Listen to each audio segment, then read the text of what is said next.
ಕನ್ನಡ ವಿಚಾರದ ಮತ್ತೊಂದು ವಿಡಿಯೋಗೆ ನಿಮಗೆಲ್ಲರಿಗೂ ಪ್ರೀತಿಯ ಸ್ವಾಗತ ಗೆಳೆಯರೆ. ಭಾರತದಲ್ಲಿ ಶ್ರೀರಾಮನನ್ನು ಅತಿ ಹೆಚ್ಚು ಪೂಜಿಸಲಾಗುತ್ತದೆ. ಲಂಕದ ರಾವಣನ ಮೇಲೆ ಶ್ರೀರಾಮನ ವಿಜಯವನ್ನು ಇಂದಿಗೂ ದಸರಾ ಸಮಯದಲ್ಲಿ ಆಚರಿಸಲಾಗುತ್ತದೆ. ಭಕ್ತರು ಭಗವಂತ ರಾಮನನ್ನು ನಂಬುವುದು ಮಾತ್ರವಲ್ಲದೆ ಅವರು ತೋರಿಸಿದ ಮಾರ್ಗವನ್ನು ಅನುಸರಿಸಲು ಬಯಸುತ್ತಾರೆ. ಶ್ರೀರಾಮನ ಕೆಲವು ಗುಣಲಕ್ಷಣಗಳು ಅವನನ್ನು ಎಲ್ಲರಿಗಿಂತ ವಿಭಿನ್ನವಾಗಿಸಿದೆ.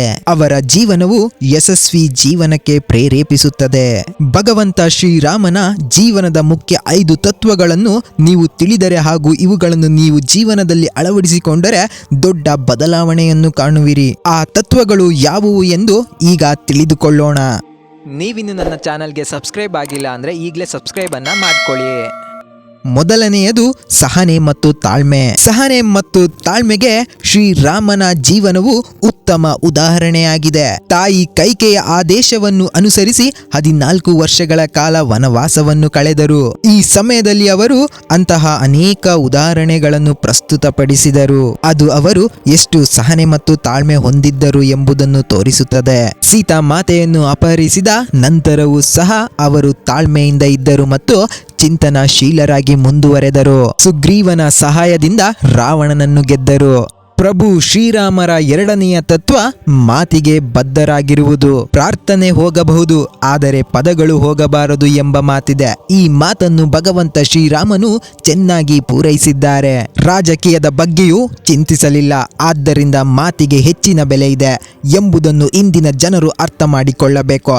ತನ್ನ ಮಾತಿಗೆ ನಿಲ್ಲುವ ವ್ಯಕ್ತಿ ಮಾತ್ರ ಗೌರವಕ್ಕೆ ಒಳಪಡುತ್ತಾನೆ. ಹಾಗೂ ಪ್ರಭು ಶ್ರೀರಾಮರು ಹೇಳಿದ 3ನೆಯ ತತ್ವ ತಂದೆ ತಾಯಿಯರನ್ನು ಗೌರವಿಸುವುದು. ಶ್ರೀರಾಮರು ಯಾವಾಗಲೂ ತಂದೆ ತಾಯಿಯ ಮಾತನ್ನು ಕೇಳುವವನು. ವನವಾಸಕ್ಕೆ ಹೋಗಲು ಹೇಳಿದಾಗಲೂ ಯಾವುದೇ ಪ್ರಶ್ನೆಗಳನ್ನು ಕೇಳದೆ ಸರಳವಾಗಿ ಪಾಲಿಸಿದರು.